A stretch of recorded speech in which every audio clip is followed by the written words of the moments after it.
Hello future doctors. તો આજના આ વિડીયોમાં આપણે વાત કરીશું કે જો તમે ગુજરાતમાં મેડિકલ કોલેજમાં એડમિશન મેળવો છો તો તમે ઘણી એવી પ્રાઇવેટ મેડિકલ કોલેજ, જીમસ મેડિકલ કોલેજમાં લાખો એવી ફી ભરતા હશો. તો આ ફીમાં તમને રાહત મેળવવા માટે તમને કઈ કઈ સ્કોલરશિપ મળે છે તેના વિશે આજના વિડીયોમાં વાત કરીશું. તો આજના વિડીયોમાં તમને મેડિકલ સ્કોલરશિપને લગતી ગાઈડલાઇન્સની બધી જ માહિતી પ્રોવાઈડ કરવામાં આવશે. તો વિડીયોના એન્ડ સુધી બન્યા રહેજો. તો તમને ઘણી બધી સ્કોલરશિપ મળે છે. તેમાંની મુખ્ય સ્કોલરશિપની વાત અહીંયા મેં કરેલી છે. અને સ્કોલરશિપમાં તમને કેટલી સહાય મળે છે અથવા તમને કેટલી સ્કોલરશિપ મળે છે અને તમને કેટલાનું બેનિફિટ રહે છે તેના વિશે પણ માહિતી તેમાં આમાં જણાવેલી છે. તો સૌથી પહેલા નંબરની સ્કોલરશિપ છે MYSY સ્કોલરશિપ યોજના. આ સ્કોલરશિપ ખૂબ ઇમ્પોર્ટન્ટ ગણાય છે કારણ કે તમારે આ સ્કોલરશિપ માટે લાયકાત આ મુજબ જોઈએ છે. જો તમે ધોરણ 12 સાયન્સ બોર્ડમાં 80 PR કરતાં વધુ હોય તો તમે આ સ્કોલરશિપ માટે એપ્લાય કરી શકો છો. અહીંયા તમારે 80 PR કરતાં વધુ જોશે. 80 PR પર્સન્ટેજ નથી, અહીંયા PR છે. તો તમારે 80+ PR જોશે અને કુટુંબની આવક 5 લાખ કરતાં ઓછી હોવી જોઈએ તો તમે MYSY સ્કોલરશિપ માટે એપ્લાય કરી શકો છો. અને કોર્સ માટે જેમ કે મેડિકલ કોર્સના તમામ કોર્સમાં તમે અપ્લાય કરી શકો છો. MBBS હોય, BDS હોય, BHMS હોય કે BAMS હોય. જ્યારે તમે પ્રથમ વર્ષમાં એડમિશન લેવાના હોય તે વિદ્યાર્થીઓ આ MYSY સ્કોલરશિપનો લાભ મેળવી શકે છે. અને આમાં તમને મળવાપાત્ર સ્કોલરશિપની રકમ ₹2 લાખ પ્રતિ વર્ષ છે. તો મળવાપાત્ર લાભોની વાત કરીએ તો સરકારી કે પ્રાઇવેટ મેડિકલ કોલેજની વાર્ષિક ટ્યુશન ફીના 50%.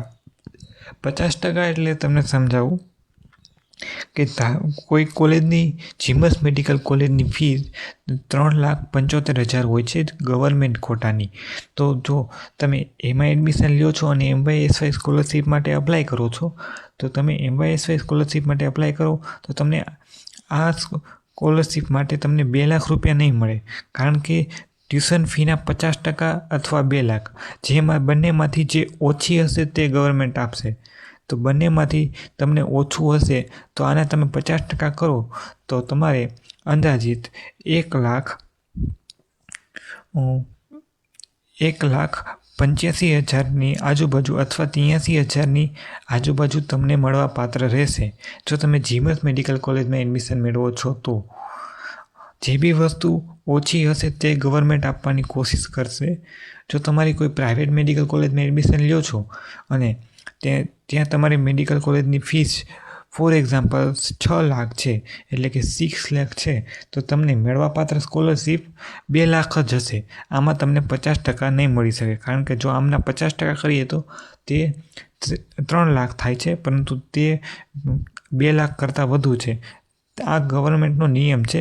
જે બી ઓછું હશે તે તમને આપવાની કોશિશ કરશે. એટલે કે 2 લાખ અથવા તેના મેડિકલ કોલેજની 50% ફીસ. તો આ મુજબ છે. અને ત્યાર પછીની સ્કોલરશિપની વાત કરીએ તો ત્યાર પછીની સ્કોલરશિપ છે CMSS સ્કોલરશિપ યોજના.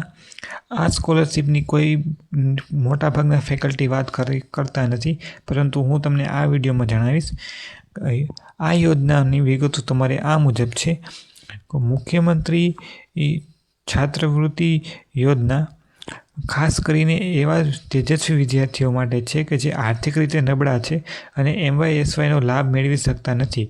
MYSYનો લાભ કયા સ્ટુડન્ટ ના મેળવી શકે કે જે સ્ટુડન્ટની આવક મર્યાદા 5 લાખ કરતાં ઓછી છે અને તેમને 12માં 80 PR કરતાં ઓછા PR છે તો તેઓ MYSYની સ્કોલરશિપમાં અપ્લાય કરી શકે નહીં.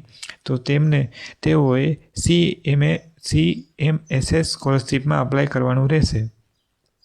અને આ માટે તમારે કુટુંબની આવક મર્યાદા 4.5 લાખ કે તેથી ઓછી હોવી જરૂરી છે. અને CMSS સ્કોલરશિપને આપણે લાયકાત અને લાભોની વાત કરીએ તો ધોરણ 12માં સાયન્સમાં 60% કે તેથી વધુ માર્ક હોવા જરૂરી છે. જે મુજબ તમારે MYSYમાં તમારે 80 PR કરતાં વધુ PRની જરૂર હોય છે તે મુજબ તમારે CMSSમાં તમારે 60% કરતાં વધુ માર્કની જરૂર રહે છે. આ તેમનો ક્રાઇટેરિયા હોય છે. તો ટ્યુશન આમાં તમને મળવાપાત્રની સહાયની વાત કરીએ તો ટ્યુશન ફીમાં સહાય મળે છે. માન્ય સેલ્ફ ફાઇનાન્સ અને મેડિકલ કોલેજની ફી એના 50% સુધી તમને રાહત મળી શકે છે. એટલે તમે જોઈ શકો છો કે તમે જો CMSS સ્કોલરશિપમાં અપ્લાય કરો તો તમને 50% જેટલી રાહત મેળવી શકો છો. પરંતુ તે ગુજરાતમાં ઘણી કોલેજમાં અપ્લાય થઈ શકતું નથી. એટલે તમે જ્યારે એડમિશન લ્યો છો ત્યારે જરૂરથી ચેક કરવું કે તમે CMSS સ્કોલરશિપમાં અપ્લાય કરી શકશો કે નહીં, કોલેજ તરફથી માન્ય ગણાશે કે નહીં, તો એ બધું જાણીને પછી જ એડમિશન લેવું. સરકારી નિયમ મુજબ નિયમ અનુસાર મહત્તમ લિમિટ હશે, એટલે જે બી વધુ લાગુ પડતું હશે તે મુજબ તમને ફી માફી કરશે. તો હવે 3જા નંબરની મેડિકલ સ્કોલરશિપની વાત કરીએ તો તે છે ડિજિટલ ગુજરાત સ્કોલરશિપ. તો આ સ્કોલરશિપમાં તમને આ મુજબની માહિતી જણાવું કે જે SC અને ST કેટેગરીના સ્ટુડન્ટને ફ્રીમાં મેડિકલ કોર્સ થઈ શકે છે. તમે કહેશો સર ફ્રીમાં કઈ રીતે? જો જે બી વિદ્યાર્થીઓ SC અને ST કેટેગરીના છે તેઓ ફ્રી સિપ કાર્ડ યોજના દ્વારા અપ્લાય કરે મેડિકલ કોલેજમાં અથવા કોઈ પણ સ્ટ્રીમ હોય, જે બી સ્ટ્રીમમાં એપ્લાય કરે, ફ્રી સિપ કાર્ડ દ્વારા એડમિશન લે છે તો તેઓને કુટુંબની વાર્ષિક આવક જો 2.5 લાખ કરતાં ઓછી હોય અને તો તેમની ટ્યુશન ફી 100% સુધી માફ થઈ શકે છે. એટલે કે સરકારી હોય કે પ્રાઇવેટ મેડિકલ કોલેજ હોય, તેમને 100% સુધી ફી માફી થઈ જાય છે. SC BC અને OBC કેટેગરીની વાત કરીએ તો આવક મર્યાદા વાર્ષિક ટ્યુશન કુટુંબની આવક 6 લાખ સુધી ધરાવતા વિદ્યાર્થીઓ માટે ડિજિટલ ગુજરાત સ્કોલરશિપ લાગુ પડે છે. ટ્યુશન ફીમાં સહાય અને હોસ્ટેલ અને ભોજન માટે સરકારી યોજના લાગુ પડે છે. SC BC અને OBC માટે પણ ડિજિટલ ગુજરાત સ્કોલરશિપ લાગુ પડે છે. તો ડિજિટલ ગુજરાત પોર્ટલ પર તમારે અપ્લાય કરાવવાનું રહેશે. જે બી વિદ્યાર્થીઓ ફ્રી સિપ કાર્ડ અથવા OBC કેટેગરીના સ્ટુડન્ટ હોય અને ડિજિટલ ગુજરાત સ્કોલરશિપનો લાભ મેળવવા માંગતા હોય તો તમામ પ્રક્રિયા સંપૂર્ણ રીતે ડિજિટલ ગુજરાત પ્લેટફોર્મ દ્વારા ઓનલાઈન કરવામાં આવે છે. એડમિશન લીધા બાદ કોલેજમાં કન્ફર્મેશન સાથે ફોર્મ ભરવું પડે છે. 4થા નંબરની સ્કોલરશિપની વાત કરીએ તો આ સ્કોલરશિપની કોઈ ફેકલ્ટી વાત કરતા નથી, તો હું તમને જણાવી દઉં. તો PMUSP અને તેમના નિયમો, તો આ પણ એક મેઇન સ્કોલરશિપ ગણી શકાય કે જે કેન્દ્ર સરકાર એટલે કે કેન્દ્ર સરકાર દ્વારા આપવામાં આવે છે. આ નેશનલ સ્કોલરશિપ પોર્ટલ દ્વારા મેળવવામાં આવે છે. જો તમે તમારા બોર્ડ એટલે કે ગુજરાત બોર્ડ, GSEB અથવા CBSEમાં ટોપ 20% વિદ્યાર્થીમાં આવતા હોય અને આવક તમારી 4.5 લાખ કરતાં ઓછી હોય તો તમે આ સ્કોલરશિપનો લાભ મેળવી શકો છો.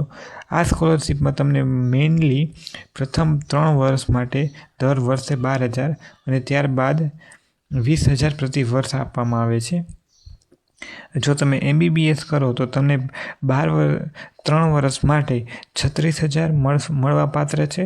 એટલે કે 36,000 3 વર્ષ માટે અને ત્યાર પછીના 2 વર્ષ માટે તમને 40,000 એમ ટોટલ મળીને તમને 76,000 જેટલી રકમ મળવાપાત્ર હોય છે PMUSP માટે.